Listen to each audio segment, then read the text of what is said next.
Reverend Deacons and my fellow fratres, good morning once again. Welcome again to the last session of the final day of our seminar.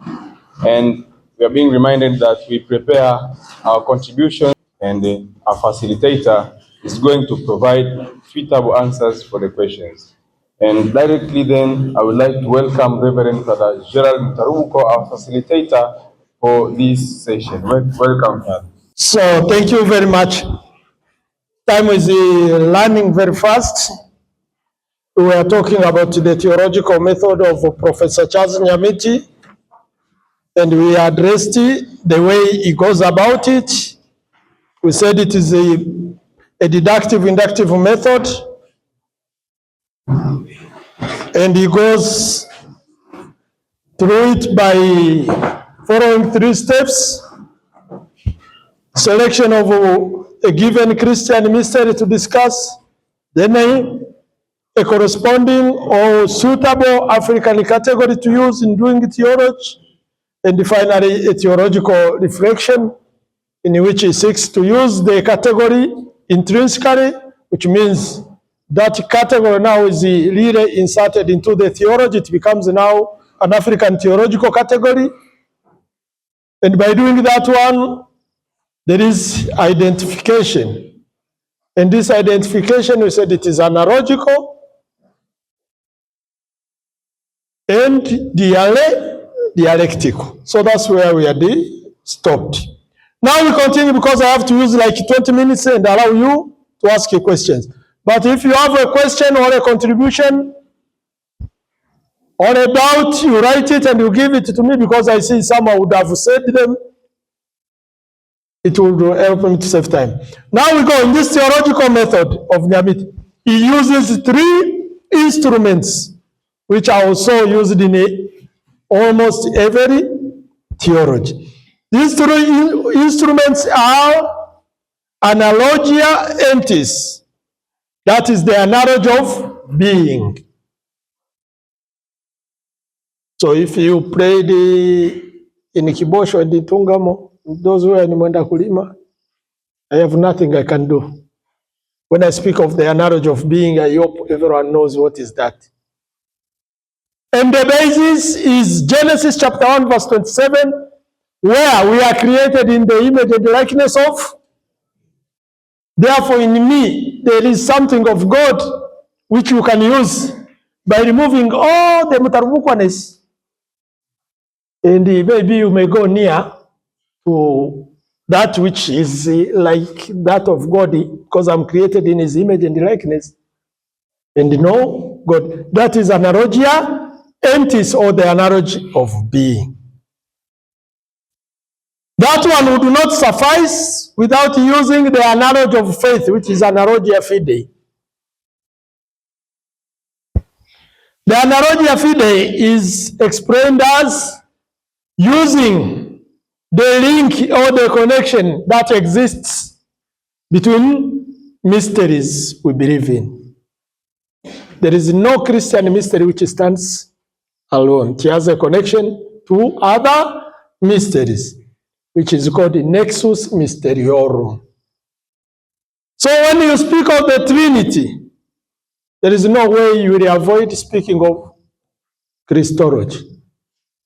When you speak of Christology, there is no way you will avoid speaking of the Trinity, then Mariology, then Ecclesiology, Eschatology, etc. That is the link which exists.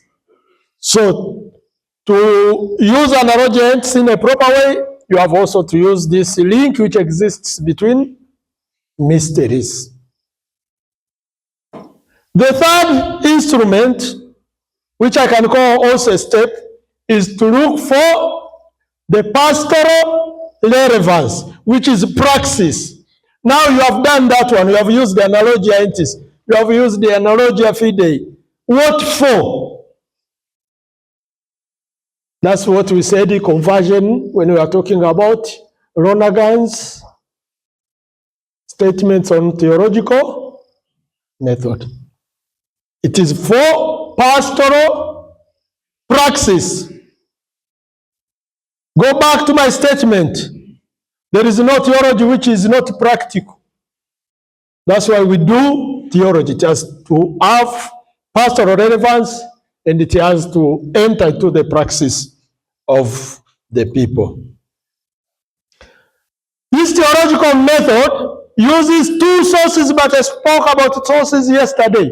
There is a Christian source, which is biblical, and the church's tradition and the church's teaching, and any theological source which is accepted by the magisterium, and the African sources, which is the social-cultural situation of life in Africa, or in short, the African world view.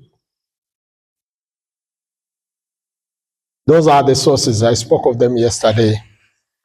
Now, after saying that one, let me conclude this methodology and the theology of Nyamiti by addressing the weakness and the strength. The weakness of the theological method of Charles Nyamiti, together with his theology, because we said the method is used to evaluate the integrity of the theology. The first one is that Charles Nyamiti is accused of having a speculative and abstract theology. It is a speculative and abstract. But there is no way you will do systematic theology. Now I try to defend him. There is no way you will do systematic theology without being speculative or abstract. That means using deductive without being speculative or abstract. So that the argument does not water the theology down. This weakness takes us to the other weakness. It is scholastic and neo-Thomistic. You know scholasticism. That is St. Thomas of Aquinas. Is more. And because people don't like metaphysics, that's why even in some seminaries, they had stopped teaching St. Thomas. So you go somewhere, you speak of analogia entis, they look at you as if you have dropped from Mars, and you wonder, like the way they use this word, I wonder. I wonder.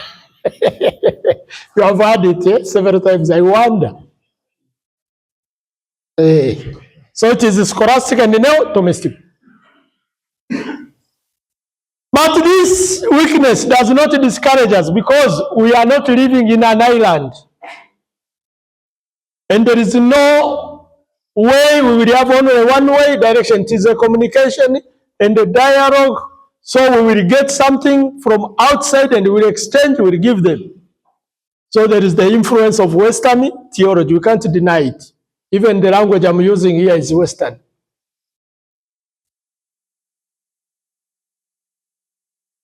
The third weakness is that Nyamiti uses, I can say, general use of African categories. This one, somebody has asked a question and I will answer it here as I explain this one. Why is it called African theology in general, yet Africa contains a great diversity of cultures, each with its own religious worldviews? Is the term African theology really theologically justified? Now this is what they accused Nyamiti of. They want him, because he was a Nyamwezi, to speak of the Nyamwezi. It is true that in his doing theology, he used the concept of ancestorship in a general way. Why did he do it? It was by looking for what unites all concepts of Africa, of ancestorship in Africa, despite the differences. And take that one to develop an idea which will be valuable not only in your tribe, but in every other person who has that concept, although thinking of it differently. It is in that sense that African theology uses everything that is common to every African in the African world view. We know there are diversities and differences. As I told you, I come from the lake. I can't think like the people from Kilimanjaro who wake up singing Kilimanjaro every day. I can't think like the people from Dodoma who wake up seeing a flat land. I have never been to Mbeya. Sijaenda kuidiscover.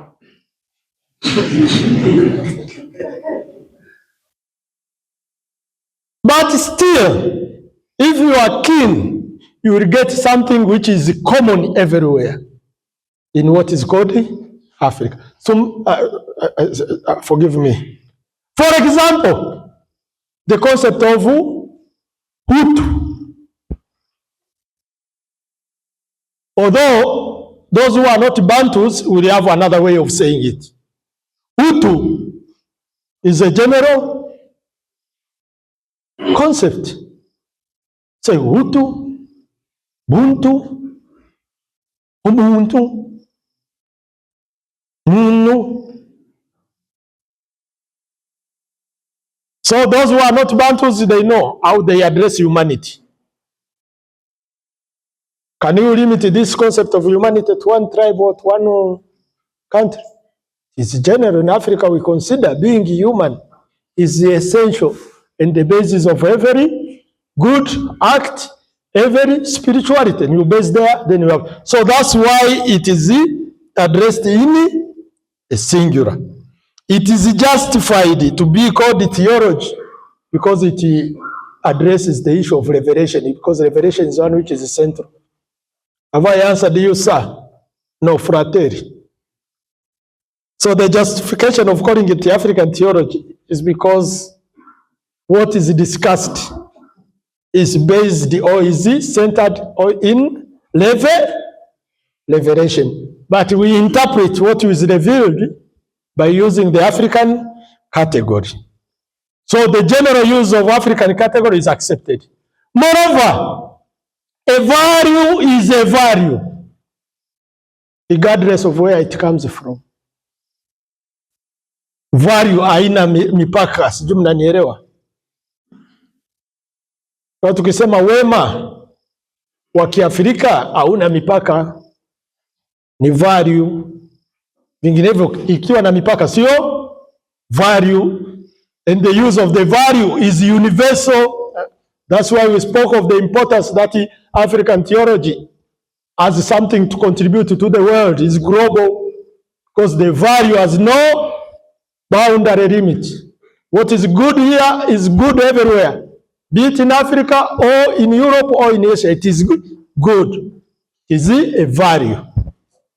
So you can use a value from a certain tribe and inform another tribe which does not see that one as a value to change their life and make it better. When I use 20 minutes, you ring.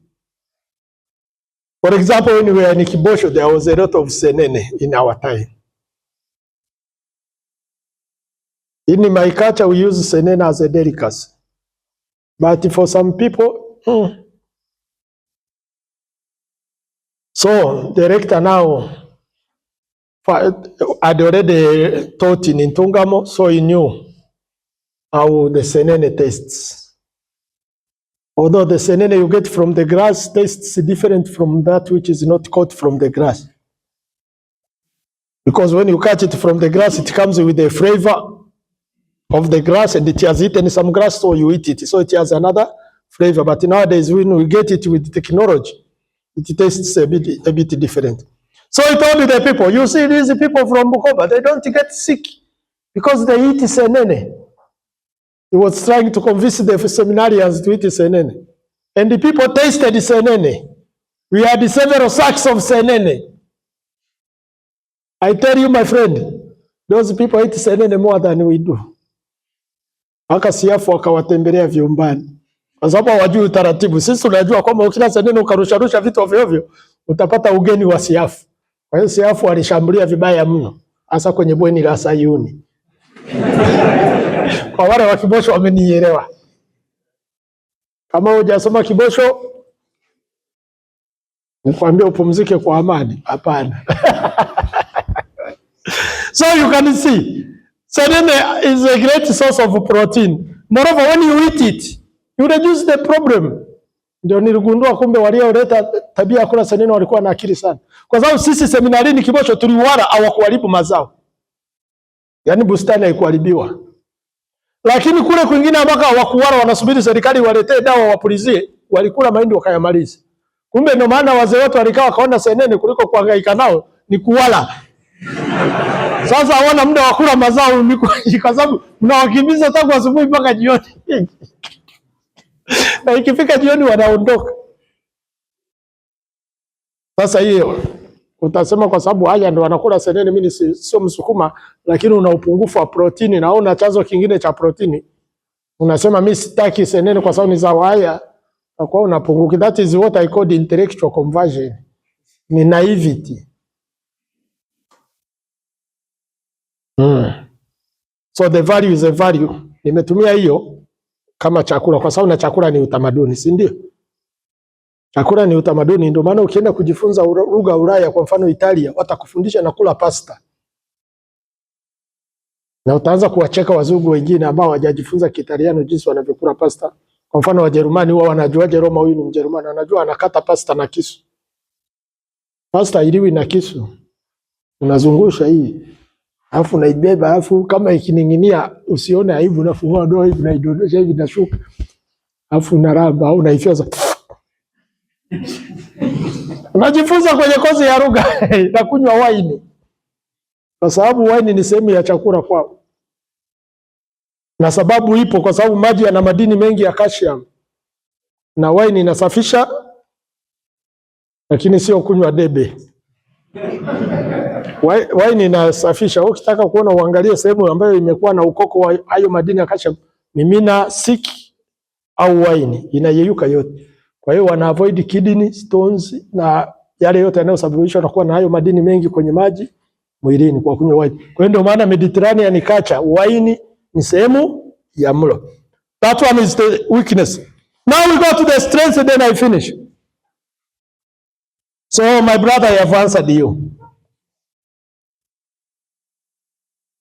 We use it in general because we use it, those things which are common to every part of Africa mostly. And moreover, what is a value in one part of Africa can also be used in another part of Africa without a problem, and even outside Africa.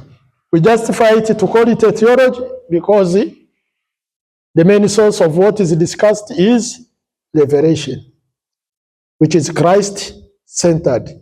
And that's why even in Nyamiti to do his theology, he began with this book which is called Christ Our Ancestor. So he began from Christ, he went to the Trinity, and he went that way.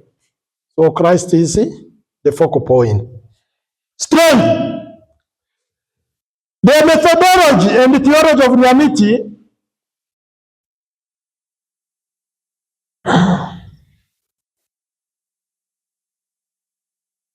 does not have anything which is against the church teaching. You can say it is in accordance with the magisterium. That is the first strength. Wengi wanataka kufanya teolojia inayopingana na mafundisho ya kanisa. Hiyo sio teolojia, huo ni ujambazi. Unajua utii ni jambo muhimu.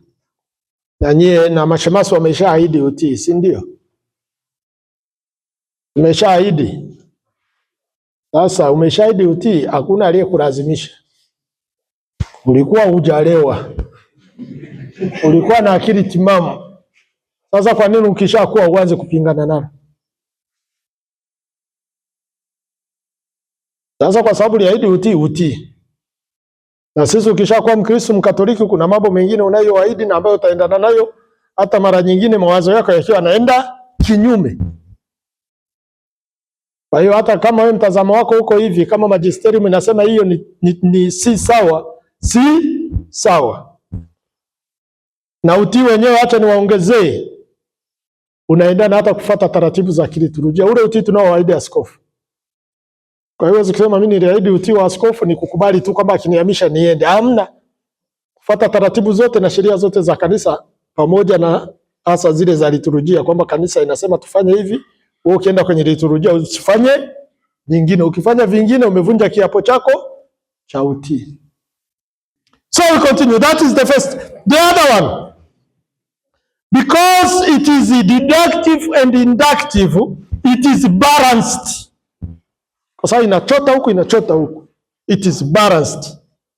And it balances between anthropocentrism and theocentrism, which means it does not fall to where we rely more on man, anthrop, or we go to the other side of God, we come to the middle. And that's why I say his Christology is balanced by calling Christ our brother, ancestor, divine, human. Does not fall more on the divinity or fall more on the humanity. He's truly human and truly God. Then the third one, it is exhaustive. And that one also comes from the use of deductive, inductive method, and also the use of the three technique, analogia entis and analogia fidei, which means when you talk of one mystery, for example, the Christology, you will touch the church, because the church is the body of Christ. You will touch Mariology, because Mary gave birth to Christ. You will touch the Trinity, because Christ is the second person of the Trinity. You will touch eschatology. What is the end of what Christ did for us is to join God in heaven, and that is eschatology, and so on. So it is exhaustive. Those are the three strong points of this theology. And it is because of that, it is worth to study Nyamiti's ancestral theology. And because of that, it is worth from there to have our own way and develop also our theology. If you want, you may call it ancestral, or the other way you will want. For me also, I have joined because I told you conversion. I'm converted now. I will do ancestral theology, but from my own point. But to begin with, I had to study the one who was already something which is successive. Niliwaambia msiogope kuangalia na kubadilisha kidogo, sawa? Mkiogopa hiyo ndio maana sisi hatuendelei. Nikawapa mfano wa Hilux. Toyota Hilux ndio gari iliyouza sana kama pickup ambayo ni double cabin, si ndio? Sasa wengine wakaona inauza, kila mtu akawa anatengeneza double cabin. Ziangalie zote, ukizifuatilia vizuri zinafanana. Lakini mtu angesema nitagundua ya kwangu nifanye 3 cabins. Lakini iko pickup. Yaani mnakaa watatu, mistari mitatu na pickup nyuma. Mmeshaiona? Labda nimewapa wazo hilo, tutafanya sisi. Kwa sababu sisi ndio tunataka kuvumbua mapya kila siku na mwisho wa siku hatufanyi kitu. Kwa hiyo soma kama unataka, kama una bifu na Nyamiti achana naye. Kama una bifu, hii hapa ndio msingi wa mawazo yake, soma hiki kitabu na nimekitoa kwenye library yenu, umuelewe, uone weakness zake, uboreshe na wewe uwe na teolojia yako. Miaka ijayo waje wakusome na wewe kama ninavyosoma Nyamiti, kwa sababu Nyamiti alikuwa mwanafunzi wa kiparapara kama ni. Na namalizia hapo, tumsifu Yesu Kristo. Kwa sababu ni kipindi cha maswali, ngoja nijibu swali jingine ambalo limeandikwa hapa haraka haraka. The Holy Spirit in the Western doctrine is not more, they don't speak more of him. I think because the Holy Spirit proceeds by way of love, the European do not have love. Kwa hiyo ndio hiyo. Don't you think that the ancestral spirit is more needed in African theology to elaborate the Holy Spirit? I think so. Lakini ni kukosoe tu hapa kidogo, the Europeans or the Western or the Latin do not speak more of the Holy Spirit, because the Holy Spirit was not attacked more. So there are very few heresies on the Holy Spirit, isn't it? So that's why they did it. They addressed heresies. So most of the heresies were going to Jesus, isn't it? If not Jesus, Mary. But when you attack Mary, you have attacked Jesus.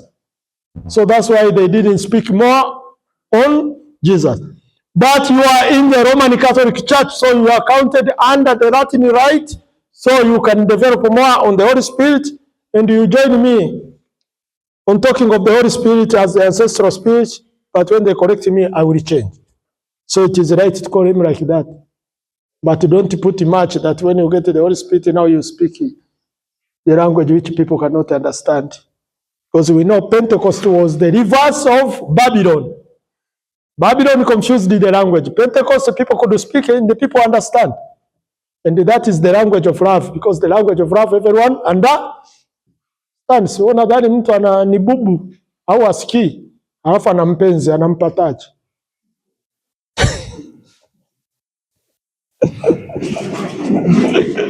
Lugha ya upendo inaeleweka. Si nimekujibu hiyo? So if there is another question you can ask.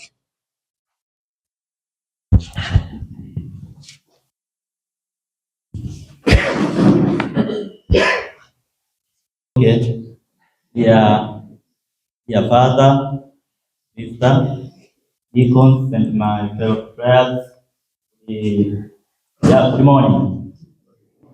Okay, before you, I'm here to contribute or to challenge on the subject matter presented to us as a study day today.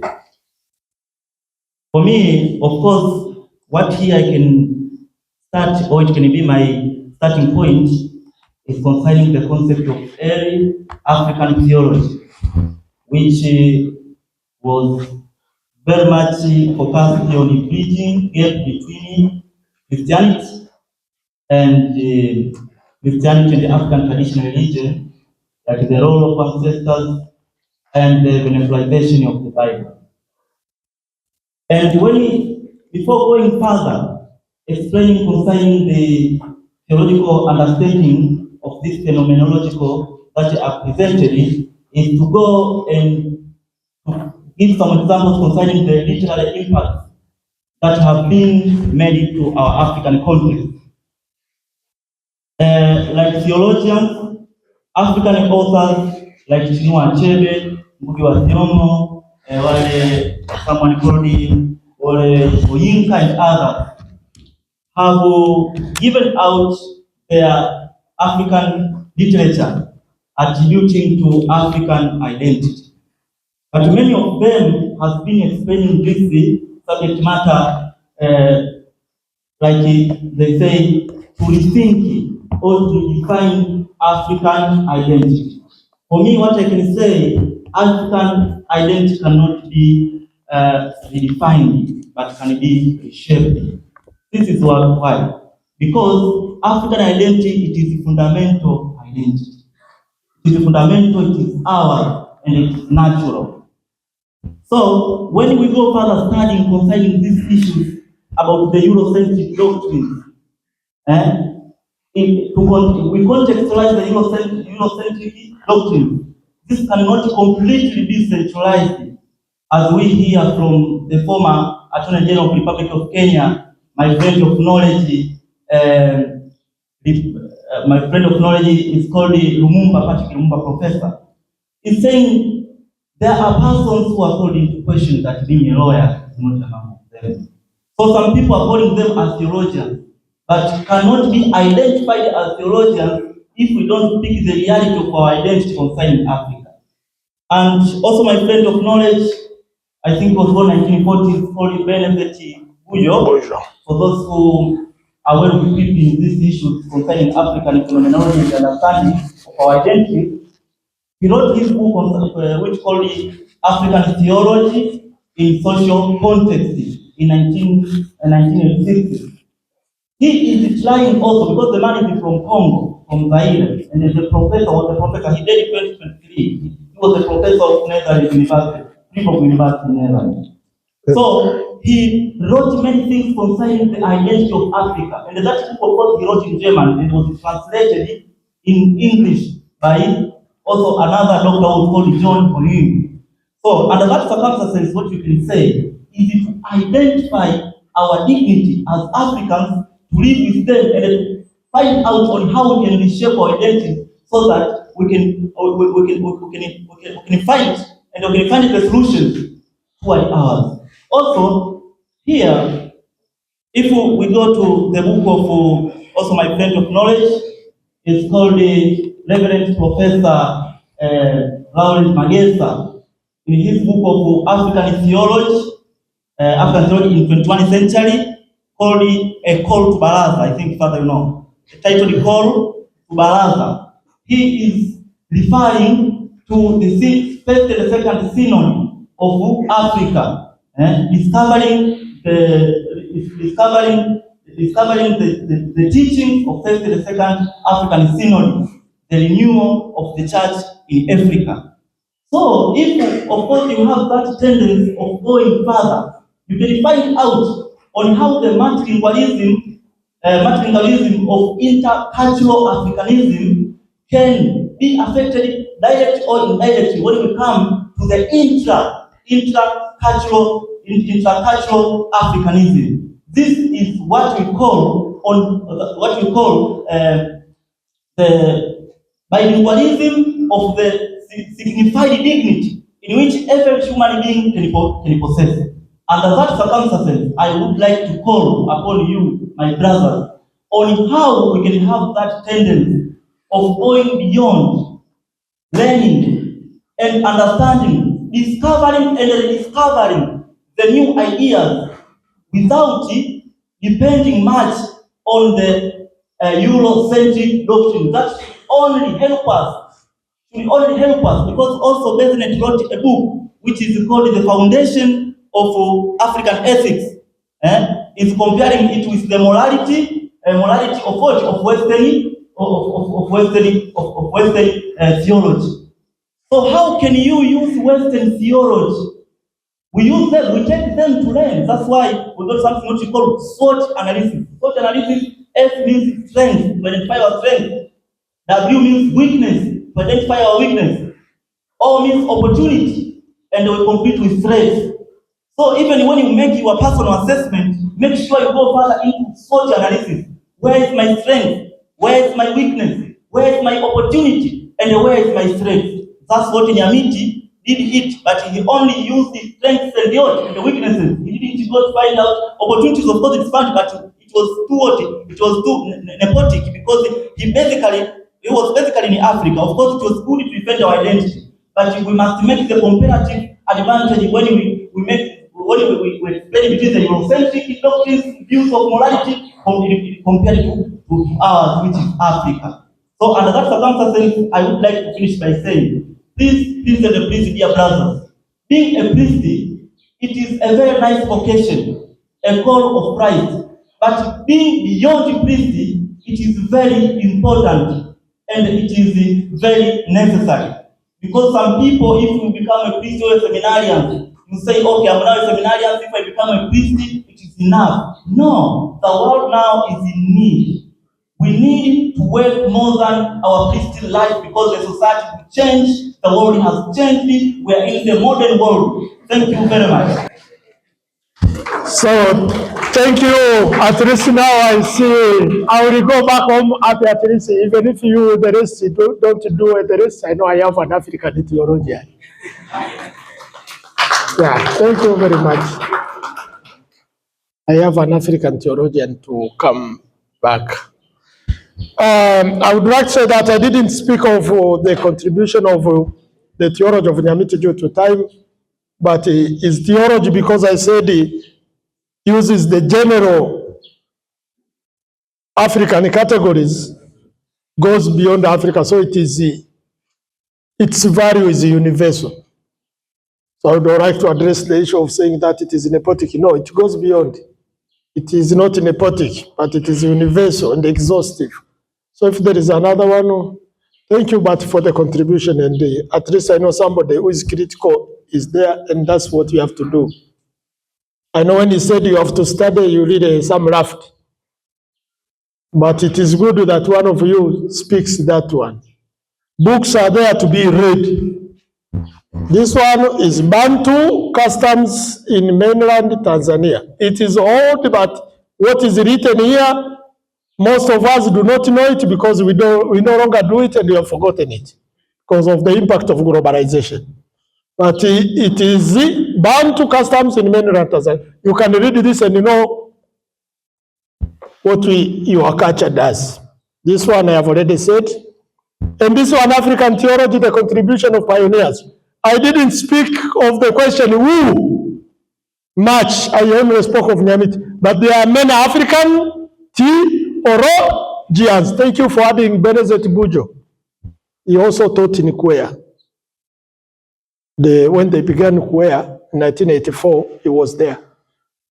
So you can say he's a contemporary of Nyamiti. So you can see when you study or you work in an environment which is critical and reflective, the way you develop. Then later he ended up in Europe and he developed more easy theology. Also Magesa taught in Kwea and finally he ended up in America and Hekima College. So if you read this one, you will get to know more African theologians. Then as he invited you to go to the library, there is a collection of photos, although it has more Europeans than Africans in the library. Have you ever seen it? It has only Nyamiti, Mbiti, and Shibangu. Shibangu is a Congolese. And to add on that you have to work hard. You know the Congolese have what is called the Congolese right, isn't it? Do you know why did they succeed and we didn't? Because they have many scholars, especially in the discipline of liturgy. Sema tu baadhi ya sala zilizokuwa zimeandikwa ndio zinatokea kwenye sala ya Ekaristi ya 4. Kuna theme nyingi kwenye sala ya Ekaristi ya 4 is more African. Msikatae kwamba ni ya wazungu kama jamaa alivyokuwa anasisitiza. Baada ya kumkoti nani huyo Lumumba, najua alitoa talk moja anasema what is bedeviling Africa. Na anashambulia mno kanisa. Lakini anasema ukweli, anatuambia ukweli upande mwingine, si ndio? Tusipo theologize critically tutaonekana kweli tunaleta ukoloni, tunaendeleza ukoloni mambo. Lakini sio hilo tu. Hiyo iko YouTube anasema what is bedeviling Africa. Kwa hiyo sala ya Ekaristi ya 4 mbali na kwamba ni ya wazungu, ina theme nyingi ambazo ni African, kama theme za mwanga, light, shining. Na hiyo ina refer shining, kama Wachaga wanaona mlima Kilimanjaro na shine, wanajua Mungu ndio yuko kule. Wale wa Kikuyu wanaona Mount Kenya. Wale walio upande huko wa Rwenzori wanaona Rwenzori na shine, wanajua Mungu. Hii mweka some vizuri hiyo preface na sala nzima uone hizo theme ambazo ni African. Lakini ukiitumia inabidi uitumie na preface yake. Kwa hiyo ndio maana haitumiki sana. Umenielewa? Ndio maana haitumiki sana. Sasa kuna maswali mawili yamekuja. Laana ya ukoo ni moja ya mambo mtambuka katika jamii yetu sisi wa Afrika. Tunapofanya utamadunisho wa teolojia, tunawezaje kutamadunisha fundisho la dhambi ya asili iliyotoka kwa Adamu na Eva, huku tukikana juu ya laana ya ukoo na kizazi kinachotambulika kwa jamii ya Waafrika? Hii ni jibu.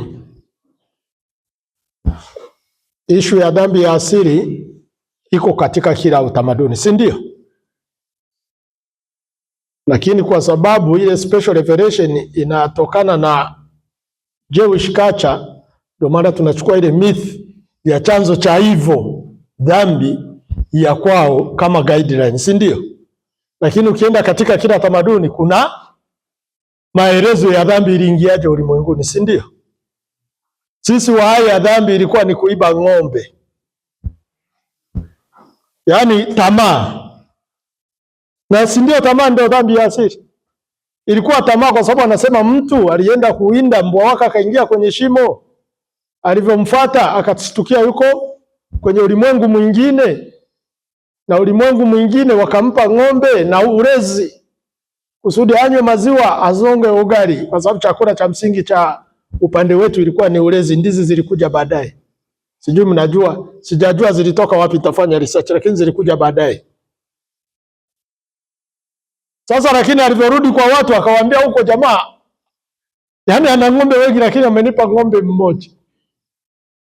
Sasa wakajipanga kwenda kuiba. Tutarudi tuwaibe. Kwa hiyo dhambi kwenye world view ya kwetu, dhambi ilikuwa ni mwanaume alifanya dhambi, alienda kuiba ng'ombe, akarushiwa ugonjwa na shida nyingine. Kwa hiyo alivyorudi huku juu akarudi na hizo shida. Kwa hiyo issue ni tamam. Kwa hiyo sasa laana ya ukoo inatoka hapo. Natoka wapi? Sasa walivyokuja na ugonjwa ukaendelea mpaka leo, unaona tunaugua tunakufa. Lakini utaelezeaje kwa Mkatoliki, kwa Mkristo? Namwambia hiyo laana Kristo aliondoka naye alipokufa akafufuka. Anasema kifo hakina nguvu tena. Baada ya Kristo kufa na kufufuka, hakuna laana tena ya ukoo. Ipo laana ya ukoo mbele ya Kristo. Ukimwamini Kristo aliyekufa na kufufuka, alichukua laana yote pamoja naye msalabani. Kuna hili somo liko mbali. Ni Wakorintho sijui wangapi anaposema death, where is your sting? Death inakuwa na sting kama ukibaki na dhambi. Lakini ukimkubali Kristo, hiyo laana haipo tena. Kwa hiyo laana ya ukoo unaitoa kwa kuungama. Nimejibu hiyo, si ndio? Kuna nyingine. Biblically, dreams are ways God used to communicate to man. In Africa, dreams have caused many misunderstandings among people. Explain the concept of dream. Can the devil work through dreams? How can African theology help transform the concept or the aspect of dreaming to Christian religious concept? Hii saizi siwezi kuijibu, muda ni mdogo. Ila sikatai kwamba unaweza kufunuliwa katika ndoto, sababu Mungu anatumia njia nyingi. Lakini sikatai kwamba ndoto mara nyingine ni ubongo unakuwa unajirewind, unasafisha ile disk inajiseti vizuri, mafaili inapeleka kwenye folder fulani. Nitumie lugha yetu jezi wazee wa teknolojia. Sikatai kwa sababu folder ikiwa ina computer ina seti, unajua computer waliiga ubongo. Hadi disk inachukua ile faili hili. Sasa hizi na jamaa aliongea sana hizi siku 3. Kesho mtaanza shughuli nyingine alihitajiki sana, inahamisha inapeleka kwenye ile backup. Kwa hiyo ukakuta unaniota. Kwenye hizo wiki mbili unaniota, na yenyewe sikatai. Lakini sikatai kwamba Mungu anaweza kukuambia kitu kupitia hiyo ndoto, lakini msiogope. Na kuna ile kuogopa kuwatisha. Kwamba umeota kitu, mtu anaanza kutetemeka siku nzima afanye kazi kwa sababu ameota kitu. Hamna. Kwa hiyo nitaifanyia kazi zaidi, kwa saizi siwezi kuiongelea zaidi. Tanisame. Lakini na wewe uliyeuliza swali tuanze kufanya research pamoja. Ukiniwahi upublish, nikikuwahi na publish, nitaenda kushughulika nayo. The other one, how do we proceed with the inculturation in a never westernized African culture? That's why I said we have to do African theology in order to do research into our culture and know what we have lost, which is good. We can revive it because the value does not lose its value. Dhahabu ni dhahabu hata ukiitupa chooni. Sio, umenielewa? Kuna vitu tumeviacha kwa kisingizio kwamba tumeendelea, lakini kumbe tukija tukavielezea vizuri na kuviweka kwenye mazingira vitatusaidia. Ndio maana niwaambia tufanye African theology. Tujue mambo ambayo hatuyajui saa hizi. Na tuyatunze kwa ajili ya vizazi vijavyo, kwa sababu hata hii western unayosema imetokana na theology, na kwamba kanisa ndilo lililolinda utamaduni wa wazungu, kwa sababu ilivyoanguka Roman Empire, kanisa ndio likatunza ile patrimony ya Warumi, na jeuri yote ya western culture na Warumi yote iko kwenye kanisa. Sasa na nyie patrimony ya Afrika itakuwa na nguvu na itatunzwa na nyie kama mtafanya research kwenye culture zenu na kuandika mambo yenu zaidi mkifanya African theology. Are we together? Is there another one? Have I answered you? Do enculturation in Aneva, Western has done. First of all, even Europe has to do enculturation now, because things have changed. That's why Christianity is dying in Europe. Sijui mnanielewa.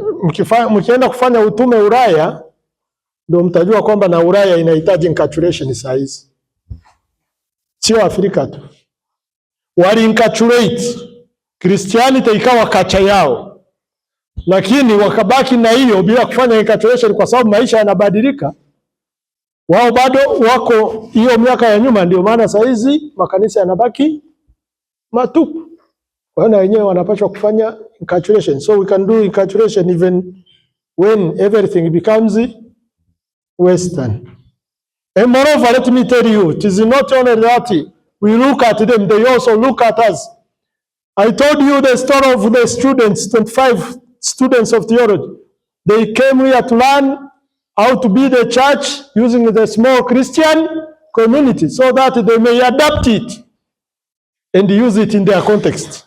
Ila bahati mbaya, kabla wajakaa vizuri, wakimbizi wakaenda kule, si ndio? Wakimbizi kutoka Syria na hizi sehemu za Uarabuni zenye vita wakaenda kule. Matokeo yake shida ikawa sasa sio kuona kanisa litaishije, tunaishije na hawa watu wenye imani nyingine. Bado Tanzania tukara hela, walituma kundi jingine likaenda Dar es Salaam, Bagamoyo na Zanzibar kuona Tanzania tunaweza kuishije wakati kila mtu ana imani tofauti. Na hiyo ndio nguvu ya African theology, kwamba African theology inaweza kutuunganisha. Kwa mfano ancestor, si ndio? Mimi saizi niko nafanya kazi parokia ya Kanyigo. Ukienda kufanya kazi kule bila kuambiwa, unaweza kujikuta unapigwa, kwa sababu utaenda kuzika au utafungisha ndoa, lakini hasa kwenye kuzika ndoa, kwa sababu sisi tunazika kijijini, si ndio? Kumbe familia ina Wakatoliki, ina Waruteri, ina Waislamu, saizi ina mpaka Warokole. Lakini hizi tatu si ndio kubwa? Mnajua ilitokeaje? Wazungu walivyokuja, unakuta mzee ana watoto watatu, si ndio, wa kiume, sawa? Sasa nasema wazungu wameleta vitu, lakini ngoja tujaribishe. Wewe mkubwa nenda huko. Kwa hiyo mkubwa labda anaenda kwa Wakatoliki. Wewe unayemfuata nenda kwa huyu. Na wewe nenda kwa hawa Waarabu. Ni ndugu. Kwa hiyo huyu anakuwa Masudi, huyu anakuwa Isaya, huyu anakuwa John. Wote si ni wa baba mmoja na mama? Sasa John anazaa wa Katoliki, Isaya anazaa wa Luteri, Masudi anazaa wa Waislamu. Sasa saizi ni generation kama ya tatu. Wewe unaenda kuzika kwa John, unaanza kutukana Waislamu, kumbe Waislamu ni ndugu mle. Unapigwa. Kwa hiyo ukifika pale inabidi uhubiri mahubiri yanayoshika kila mtu. Lakini ecumenism au dialogue isikumalize, Wakatoliki waambie sisi Wakatoliki tunafanya hivi, sawa? Lakini utu ni utu, uwe Mkatoliki useme. Kwa hiyo hii African theology inaweza kutusaidia kuunganika zaidi. Sasa tutatambua chimbuko letu na tofauti zetu hazitatugombanisha, bali zitatufanya tuwe bora zaidi. But be brief because time is running Kandongoli. Mimi nimesimama hapa kwanza nikianza na Yesu ya kwanza tulipoanza hii semina. Hata alipofungua kwa sala akawataja wale ancestors wa Afrika. Watu tulicheka ulimwenguni. Kwa nini? Kwa sababu hiyo shida tunayo tangu kwenye fikra. Kwa hiyo hii semina ilipokuja, pekee imekuja wakati ambao sisi wakubwa sana na tunaweza tukakumbuka kifikra, lakini naona pia kuna uhitaji wa kuanza tangu kule chini. Sasa hii sio mwito kwa kanisa tu, hata kwa serikali pia, kwa sababu anaweza kama media. Umeshakupata. Tuanze kumkomboa Mwafrika tangu akiwa mdogo, na Tanzania kwa mfano ameanza ile historia ya Tanzania. Huyu mtu akishajua historia ya nchi yake tangu akiwa mdogo, tayari anaanza kukumbuka kifikra. Katika philosophy tukajifunza African philosophy, tulijifunza kiasi fulani. Lakini tulipofika theology tukajifunza African traditional religions. Na tukaishia hapo, tulijifunza African religion, not African theology. Swali yangu ni kwamba hii semina inakuja na matunda gani, au pengine kamati zinazohusika na masuala watakuja na mikakati gani na inaweza kutimilizika kwa muda gani? Kwa lazima kuja na malengo na muda maalum ambao tunaweza.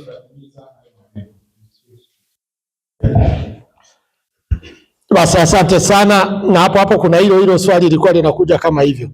It is true that it is a high time to do African theology. Are there efforts to awaken such a spirit in our theological seminaries, such as teaching it as a course among the disciplines? Imeshajibiwa, si ndio?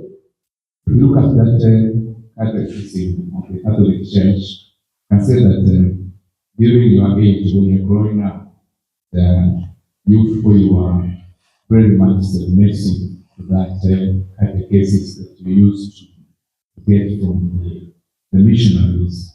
And if you look at it, it is dogmatic in nature.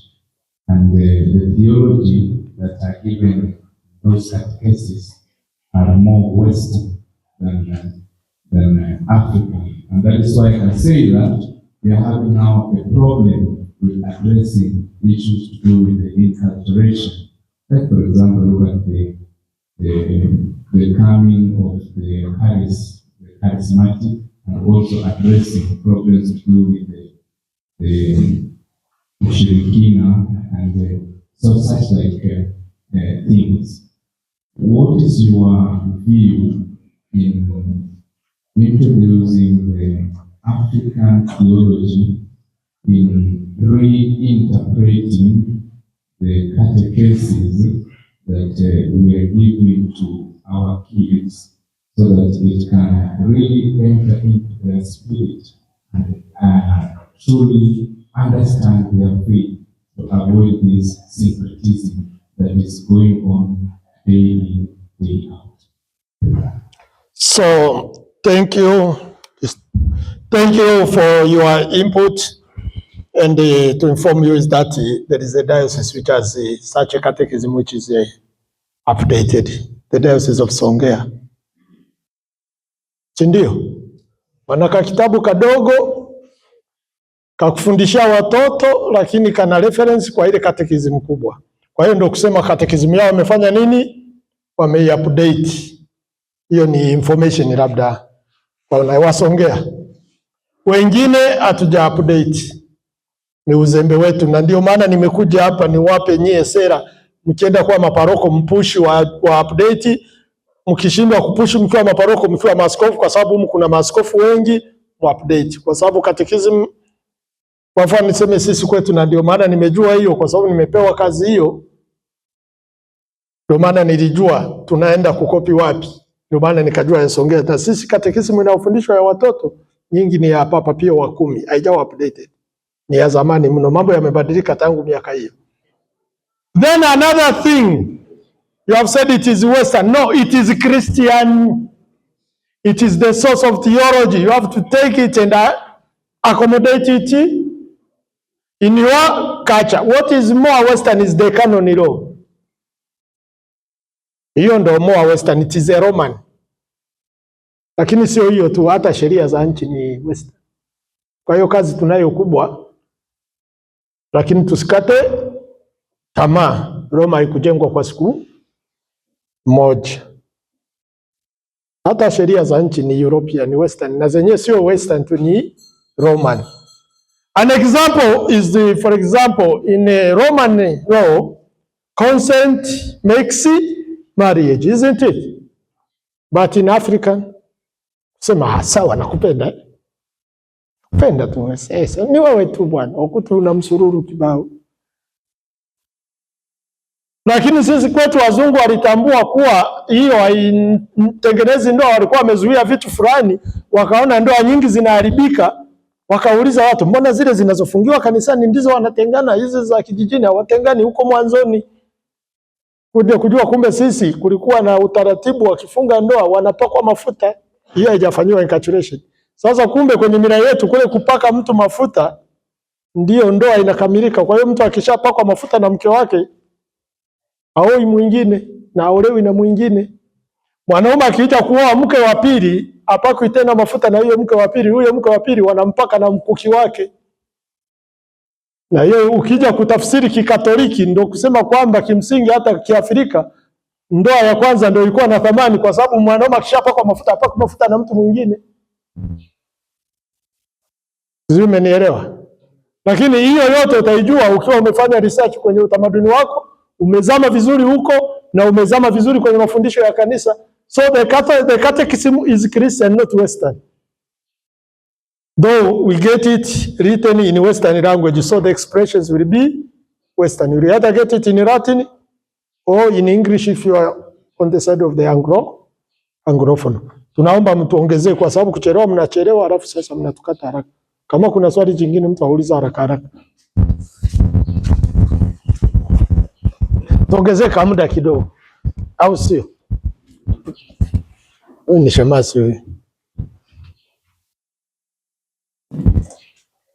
Thank you, Father Isaac. It's most of all that have been teaching us. Now, due to colonialism hangover, the problem of African identity has been so controversial. What criteria do we use to call this is an African?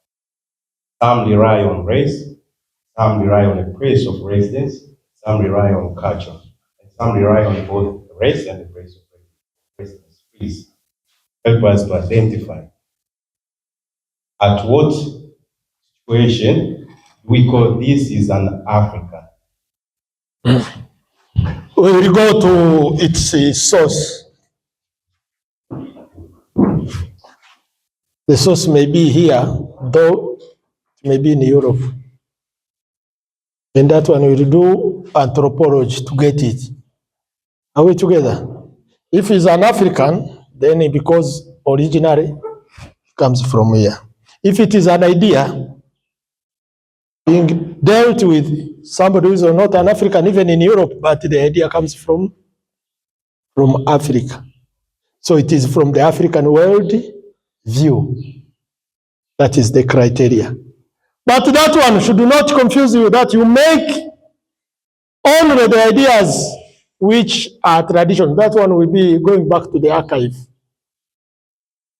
Our life is not static. Nadhani babu yangu aliongea na microphone. Kuna babu yangu alikataa Ukristo, yule alikataa Ufaransa. Microphone alikuwa anaijua. Naweza kumuita mjinga. Sasa tuendelee kufanya kama wao. Usitumie microphone. Mimi kwenda Bukoba nipige mguu. Usitumie gari au ndege kwa sababu nataka kubaki Mwafrika. Life is dynamic, si ndio? And there is no culture which is isolated. Usione tu wazungu ndio wameshatupandikiza hiyo kwamba sisi tukija kuzungumzia vya Waafrika tunataka tutoe vya kwao wakati wameshatuambukiza kiasi cha kutosha ndio tuonekane kwamba ni Waafrika. Hapana. There is the two-way communication. We are not isolated and there is no culture which is isolated. Kwa hiyo the issue ya kutaka authentic kwamba authentic ni kurudi kwenye kuvaa magome ya miti, kuishi kama wakina Chaba na Dudukwe lakini na wenyewe saizi wanavaa suruali na kaptura. Si unaona Chaba na kaptura? Ngoja bado wanaishi maisha yale ya kwao,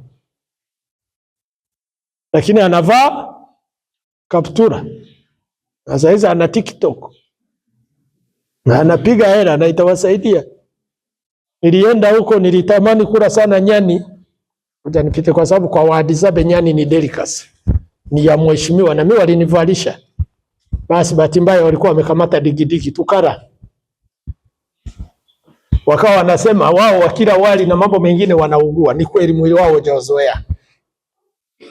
Lakini sio kwamba saizi walivyovamiwa na watalii wasitumie hiyo opportunity ya kupata hela na kubadilisha maisha yao ili kusudi waseme sisi tunajitahidi kubaki wa Afrika. There is no culture which is static.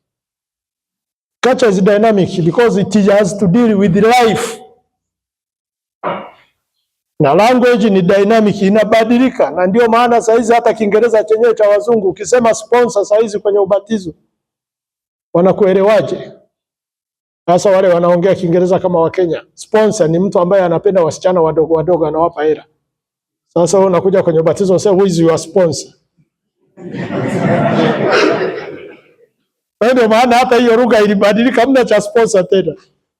Inabidi ubadilishe, unaita godparent, mzazi wa ubatizo hivi. Sababu lugha ni maisha na maisha yanakuwa yanabadilika. Sijui mpaka hapa nadhani tumalize. Sije nikanyimwa tena nafasi ya kuja na mmeniombea kozi hapa. Lakini sina mpango mimi na mpango wa kuishi parokiani kwa sababu huko ndo kuzuri. Nikija hapa nimetoka parokiani nakuwa najua nini niongee. Kwa sababu kwenye academics nimekaa zaidi ya miaka 10 nikifundisha. Kwa hiyo najua, ndio maana mkiona nikisema unajibu swali la moral theology huku naibia, najua. Halafu nimekabahatika kuishi parokiani, najua. Kwamba ukienda parokiani ukakutana na mtu ambaye kiteolojia yuko wiki, mnasumbuana kweli na anawakwaza watu na kuwapoteza. Ndio maana nikamwambia mtumie nafasi yenu vizuri kusoma. Msiseme kwamba ukishapadilishwa unajua kila kitu. Hamna. Ukipadilishwa ndio unapewa wajibu wa kusoma zaidi, kwa sababu inabidi ujue zaidi ya wale unao wahudumia, hasa kwenye mambo yako, sio mambo mengine, kwenye mambo yako. Usije kuuliza swali ukakasirika. Na hiyo ndio shida ukisikia watu wanahama, kama kuna aliyesema juu ya syncretism na ushirikina.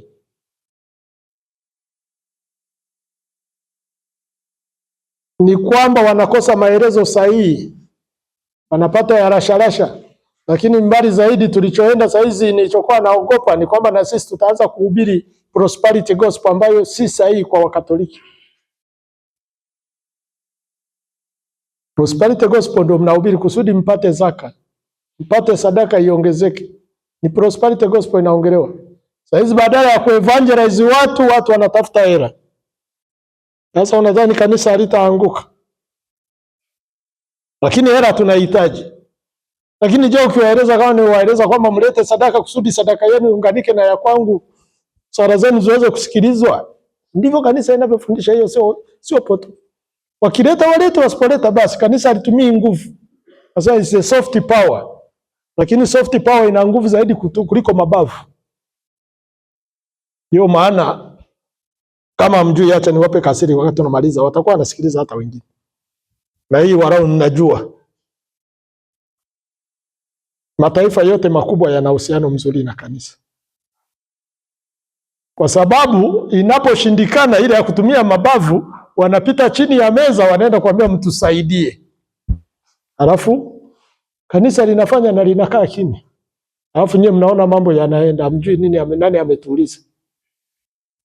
Kwa mfano ikiumana kati ya magharibi na mashariki, ikauma, saizi inauma zaidi kati ya kwa mfano Irani na Marekani, ikauma kati ya North Korea na Marekani na hizi nchi za magharibi. Chini ya meza balozi za Vatikani ndio zinatoa usuluhisho mkubwa, maisha yanaendelea. Soft power, hawana majeshi, hawana nguvu, lakini bado anaweza kusolve issue kubwa kama hizo. Na mimi ndio maana nilivyoona, hata nilisema hapa kwa sababu linaenda YouTube, wataona na wengine wajue. Nilivyoona sisi tumepata kachangamoto kidogo nchini mwetu, badala ya kutumia hiyo soft power kumaliza hizo shida, sasa ndio wanataka hata kile ambacho wangetumia. Sababu wangesema sawa, tumekosea, sasa jaribu tusaidieni Gen Z kuituliza. Si Gen Z ni nyie, na nyie ndio wewe. Mimi nikija hapa nikiwatuliza zimeja yanaendelea. Sasa unaanza kunishambulia mimi. Tunaanza vita, una vita na Gen Z, una vita tena na mimi ambaye ungenitumia kusolve issue. Na mimi nikaona basi ni kuombea nchi yetu, kwa sababu watu busara imepungua. Kwa sababu ambao ungemuomba akusaidie na amesaidia hata mataifa makubwa ndio unamshambulia. Kwa hiyo mkae mnajua hii. Na mimi najua kuna mama mmoja aliniomba Ufaransa, mtoto wake wa kike alikuwa amekamatwa ISIS. Yaani ilivyoanguka ISIS. Unajua wasichana waliolewa na wavulana akampeleka huko. Sasa akawa anatafuta jinsi ya kumrudisha, wao waje afungiwe kwao. Kaniuliza nifanyeje, nikamwambia nenda kwenye ubalozi wa Vatican wa Ufaransa. Nadhani alifanikiwa. Wali negotiate, wakamrudisha kwa, wakamfunga kama terrorist, lakini sio kule, wala wamerudi. Amefanya nani? Si kanisa. Kwa hiyo ndio nguvu ya soft power. Shida sisi tunatumia tu mabavu, tunasahau kwamba soft power ina nguvu zaidi. Kwa hiyo hata kutafuta hela, hata kutafuta zaka na sadaka, sio kutumia mabavu na vitisho. Wewe wafundishe watu waelewe, piga kazi, watu waone kweli unachakarika, uone kama utakufa na njaa. Sema tu wakisikia hela imeongezeka kwenye parokia yako, lazima kuhamisha kupeleke kwingine. Kwa hiyo asanteni kwa kunisikiliza, nadhani nimemalizia hapo.